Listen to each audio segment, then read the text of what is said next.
Christ est ressuscité. C'est le constat des femmes devant le tombeau vide 3 jours après sa mort. Bienvenue à la mini-méditation du mercredi de l'Institut biblique de Bruxelles. La dernière fois, nous avons considéré la mort de Jésus selon le plan de Dieu pour nous délivrer de la mort éternelle.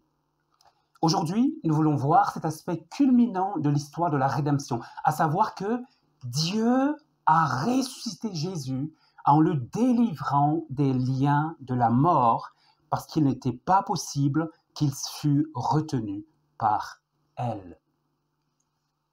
Ce verset d'acte 2 nous renseigne sur le comment et le pourquoi de la résurrection de Jésus, ainsi que sur l'auteur de cet acte. Tout d'abord, on voit que c'est Dieu lui-même qui est l'auteur de la résurrection de Jésus.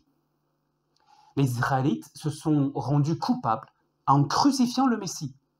Ici, Dieu le ressuscite. Et de cette manière, il annule la décision de justice des hommes et proclame par là même l'innocence de son oint.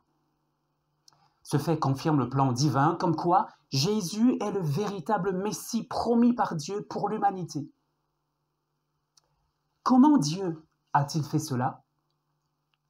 Les liens de la mort avaient enserré notre Seigneur Jésus depuis déjà 2 jours, à cause de notre péché qu'il portait sur lui. Le cri de cette situation injuste ressemblait au cri d'une femme surprise par les douleurs de l'enfantement. C'est le même mot qui est ici utilisé. Pourquoi cette situation était-elle injuste? Parce que Jésus était juste. Et pourtant, il était chargé de notre injustice. Que s'est-il passé alors?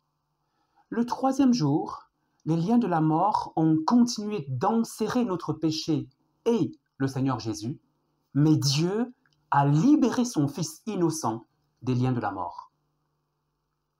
Dans ce même verset, troisièmement, Pierre indique la raison profonde de la résurrection de Jésus. Il n'était pas possible qu'il soit retenu par la mort.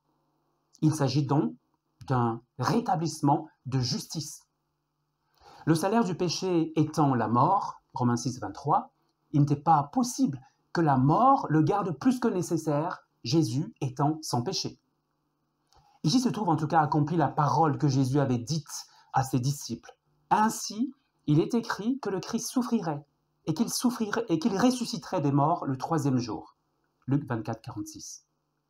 Jésus est ainsi le premier ressuscité d'entre les morts, afin que ceux qui se confient en lui ressuscitent aussi avec lui pour l'éternité au dernier jour. Cher ami, il y a là une conséquence extrêmement importante pour moi comme pour toi. Soit je me confie dans l'œuvre de Jésus, et dans ce cas, mon péché a déjà été condamné lorsque Jésus l'a enserré sur la croix, et du coup, moi, je ressuscite dès maintenant avec lui pour la vie éternelle, soit je ne me confie pas en lui, et dans ce cas, mon péché demeure sur moi, et alors, mon péché sera enserré avec moi par les liens de la mort pour l'éternité, loin de Jésus. Il va sans dire que Jésus te veut avec lui pour l'éternité, sans ton péché. Confie-toi donc en lui.